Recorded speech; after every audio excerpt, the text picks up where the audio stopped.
Hello and welcome back to Durban Garden City. In this video we are going to look at D.C.C track and wheel cleaning.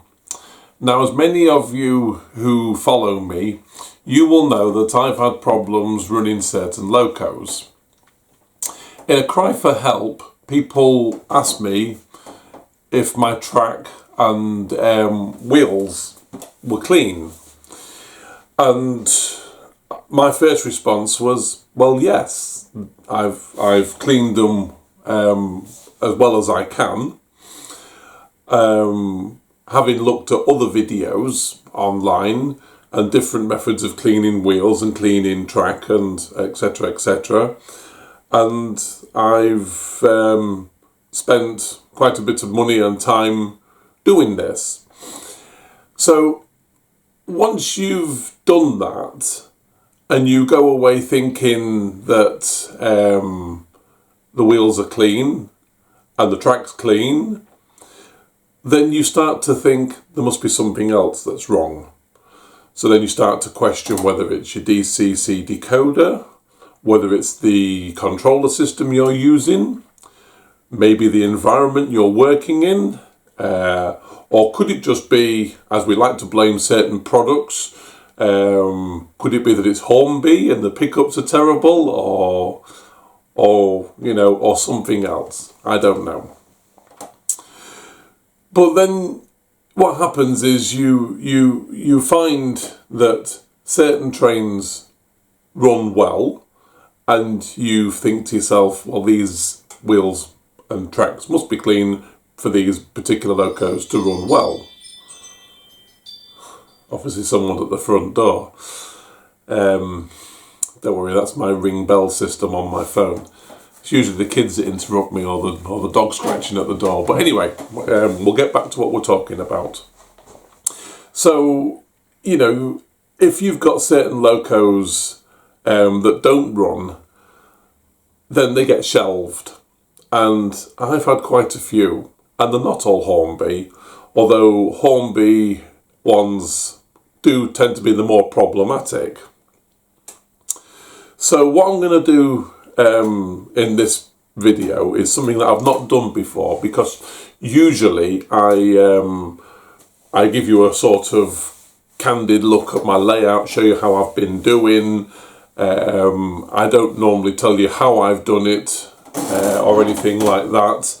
I suppose because I've been learning, I didn't feel I was in a position to hand on any knowledge, but I have learned something just recently, and I can show you now a simple and easy way of cleaning wheels, cleaning track, explaining what I've learned and what the track requires, some things that I've probably learned not to do, which I thought was the right thing to do, and I can show you what effect it has on the running of the trains. I will say that before this video was shot, I did go through nearly all of my locos, and the ones that weren't running are now running, and I haven't really got an example of a dirty one to show you how problematic it is, so that I could show you how the outcome was. So you're going to have to take my word for it that these now run well and weren't doing in the past. Okay, so I'll hand over to myself and I'll reposition the camera so that you can see how I go about cleaning my wheels and my track, and how I've ended up with these fantastic results on my layout. And yes, over to me.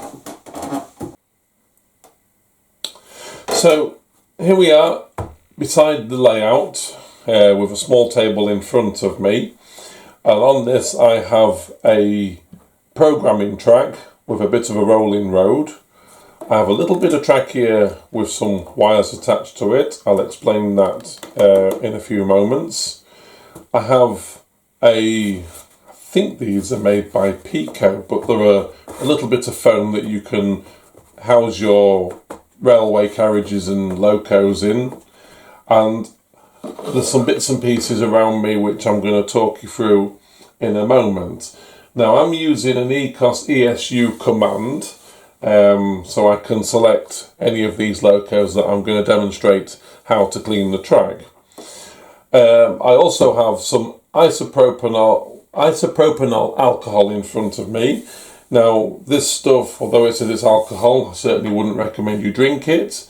It does give off a bit of a vapour, so you may want to wear a mask, you might want to wear gloves, and you don't want to get it on the paintwork. If you've had any resprayed locos or weathered locos or anything like that, this stuff can lift the paint, and if you get it on your fingers you'll end up with fingerprints and stuff on it. So be careful with it. You don't want to be splashing this stuff around too liberally. Alright, so anyway, that said, here's why I've decided to do what will be my first how-to video. Now, the only reason I've never done one before is because I've considered myself learning and I haven't had the experience to be able to hand on to anyone to say this works and maybe this doesn't work. But anyway, how we came to be at this point was that I've had problems with locos in the past, and I believed I had a clean track because when I asked for help, people would say, well, is your track clean? I'd say yes. And I knew that because I was using a Pico board rubber, so I knew it was clean. I've also got this little device here which would tell me there was power to the track. And also I have this Gauge Master cleaning brush which you sit on the track, you pop your loco on it, and basically it cleans the wheels as you can see. You know, it will turn and scrub the wheels clean. Now, once you've got it in your head that you've done everything you can and it's not working, you start looking for reasons why. Is it the command center? Have I got the wrong one? This is a complicated piece of kit. There's so many different chips out there. Are they all suited to it? You know, have I set it up wrong? Is it the brand of loco? I mean, people say that these little Hornby Terriers are problematic, but I'm also hearing so are the Bachmann's version, basically because of the amount of pickups there are and the area of track that they cover. So I've got a Thomas Hornby Engineer, which I've converted into D.C.C, and it too hardly ran. This is a Hornby Intercity 125.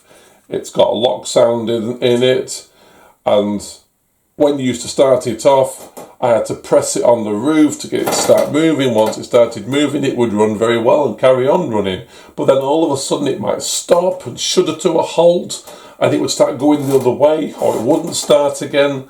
And I thought, what on earth is wrong with this? And it's not just Hornby. This is a Bachmann's Deltic. And again, this one didn't want to run, yet I've got another one with sound and everything, and it was running fine.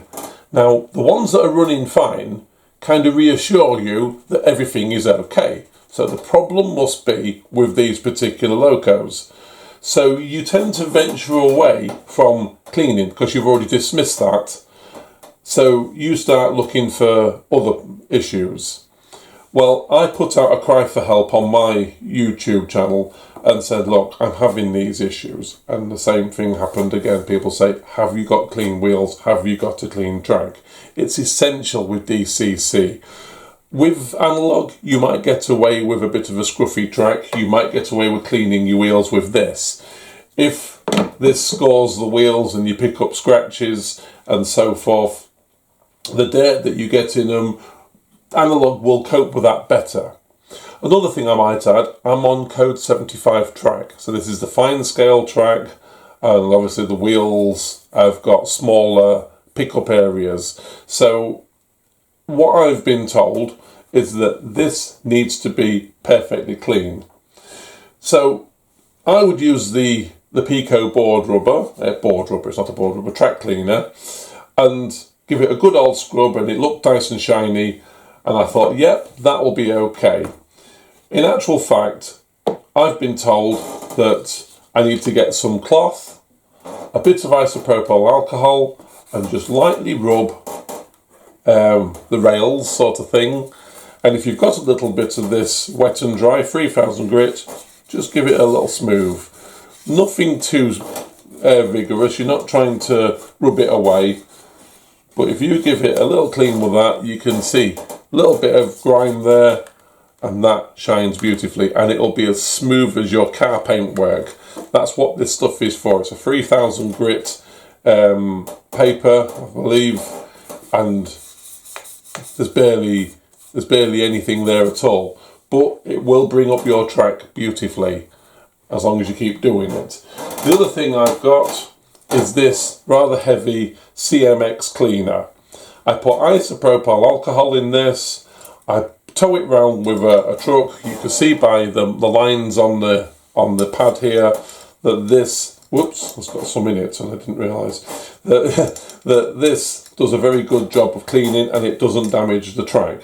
I know these are expensive, but there's an old saying, you get what you pay for. That to me has got to be the best out there. I've had that backed up by lots of other people who use it and they swear by it. So we've got the clean track. We know how to clean it. We know that we shouldn't be using these. They're okay for removing paint, but be careful with them. All right, they tend to do more damage than good on D.C.C. Same with these. They scratch and scrape your wheels. Not ideal. Other things on here, I've got Dapol track cleaning fluid. I tend to find it's a bit greasy, a bit oily. Some of the tray, once I'm pulling this thing round with a class 20 shunter, which is big and bulky enough to do this, if I put that in there, it skids around all over the place.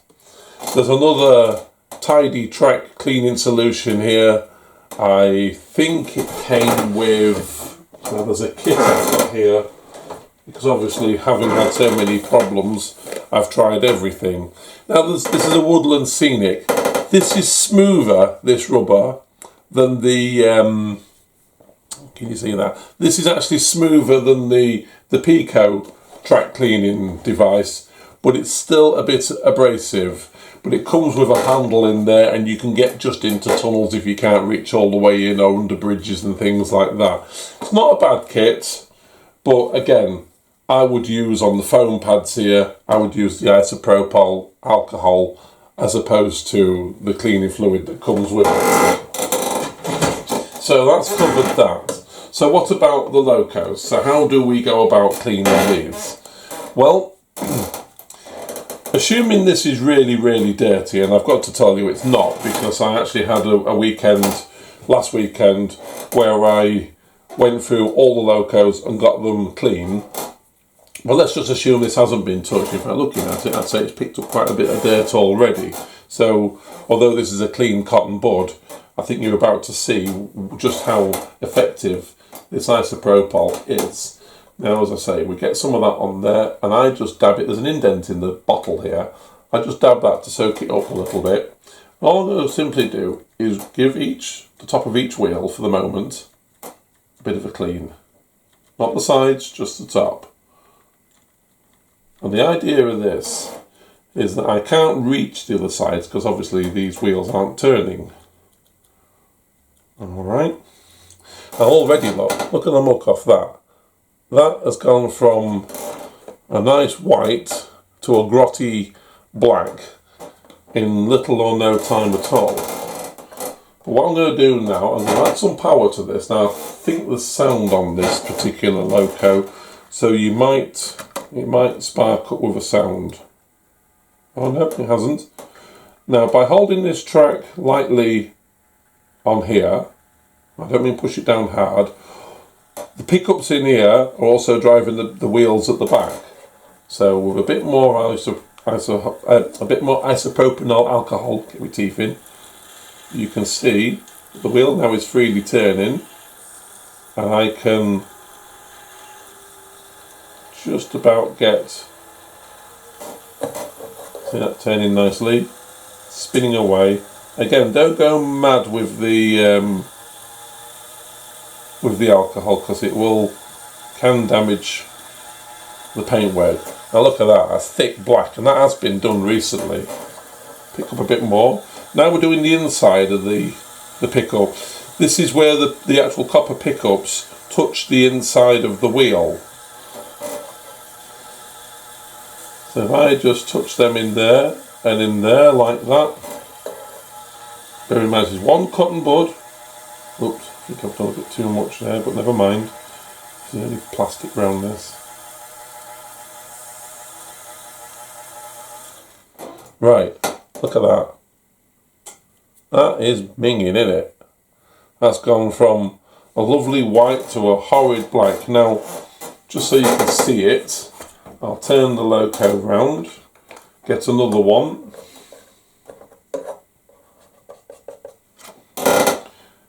Put my bit of track on here. And do the same on the other end wheels. It's incredible. I can't believe that I only did this about a week ago. Yes, I've run it quite a lot, but obviously it's picked up a lot more dirt than I would imagine. It might even be a good idea before you run trains just to give it a quick whiz on your test track. Doesn't take long. Look at that, black, incredible. Now I'm just going to do the inside of each one.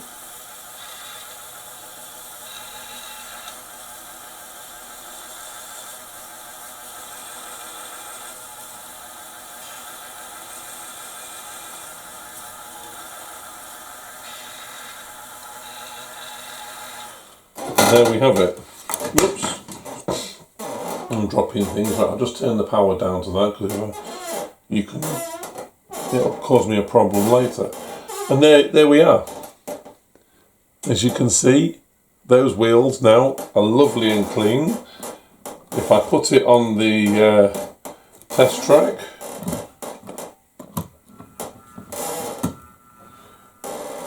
it's still rolling. Look at that. That's how. Whoops. Be quiet. I mean, that is so. It never used to do that. It would never start off like that.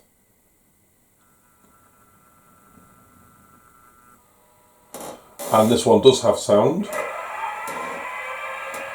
And although you can't see them because I've done this the wrong end, the lights are lit.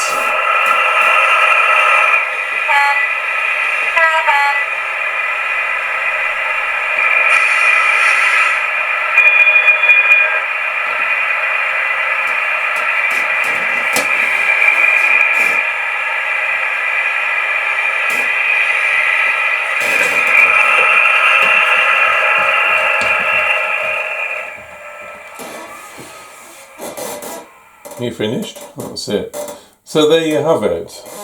That's a Hornby model with a lock sound sound card in it. I've weathered it, as you can see, so I didn't want to get any of that stuff on it. And it now runs very well. Same with Thomas. Thomas has been cleaned. He runs slowly and accurately. Very happy with it. As for the little terrier, now these have problems, I know, because of the size. and cleaning the wheels isn't always enough. So I've been fortunate enough to meet a guy called Robbie Williams, and he's put a Stay Alive chip in this, and if I was to put it on the track for any length of time, that little Stay Alive device in there now will be charging up. So any black spots on the track that it does happen to find, it will carry on over the top of them. It was Robbie who showed me how to clean these wheels, and I've been through all my stock and I've cleaned them all. If you're cleaning coaches, well, unfortunately the coaches are just going to be a handheld version of what you've just seen me do. The only way you can do it, I won't put it on there now, but is to literally just turn the wheel and hold the cleaner on the other side. And if you've got lights on them, do the inside of the flange as well. You could, I suppose, take the wheels off and do them with a little cotton bud in your hand if you want. I don't see the need. If you're careful enough, you can use this cotton bud and your isopropyl alcohol, and these wheels can be looking lovely and clean and work well for you. That's a Backman's coach. I need some more of these, and if anybody wants to sell any, I'm after the old Mark. I don't know what they are. Mark 1, Mark 2. This is a brake. I think this is a brake coach. This one a brake van. But anyway, I'm looking for, preferably with NEM clips, so I can put these Hunts couplings on. But I'm quite into the late 70s, 80s era, and they go well with my Deltic. So, is that going to spin? There it goes, look at that. It's been charging itself up. That'll run for about 12 seconds now. It'll even go across the map. You don't see that with D.C.C very often, do you? So, that now runs perfectly. And this was what, as I said at the beginning of the video, this was the reason that I was getting fed up with this railway.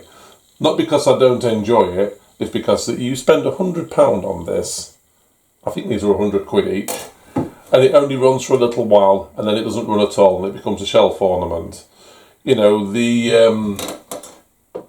it's the same can be said for all your trains and locos and rolling stock. You don't buy them for ornaments, we buy them to use them, and they should work. Thanks to Robbie at, did I say this? He's at, oh my goodness, the name is, it's not, but is it, I think is it Banana, no it's not Banana, oh my god, how shocking, I forgot his thingy. Oh, I don't switch my phone on. I'm going to have to put a note in. What I'm going to do, I'll put a link in to say his what you call it, his website, and if you do need anything doing to your locos like Stay Alives or have lights added to your locos or sounds or anything like that, he's the man to see. And he's not expensive. He's not in it to make a massive profit. He's charged me for the parts and a modest fee for actually carrying out the work, and the advice and the tips he's given me I just had to share with you guys, because I am now enjoying my layout. All my trains work, no matter what brand they are, no matter whether they was old or new. All they needed was cleaning and cleaning properly, and they didn't need any of these fancy gizmos. They just needed isopropyl alcohol, a cotton bud, a piece of foam, doesn't have to be this one, that's a Pico one, a short length of track off a programming track. Reason being, of course, if you put your train on there, you're not going to get to clean it. You need it upside down, you need a power source. In some cases, I should have just mentioned and I didn't, I'll take one off here. This particular loco here, as you can see by that wire, that means that this tender, all these wheels are pickups. So in the case of a loco like this, I can press and hold that on there, turn the power up, and all 6 wheels will be live and working. Far easier to clean like that. So if you've got a tender and it's got pickups, use it to clean with. Right, I'll just put that back on there. Right, well that's my very first how-to tutorial little lesson. I hope you've found it of use, and I hope that if you're experiencing any of the problems that I've had with my locos, that this will sort it for you, and you should start to enjoy your layout some more.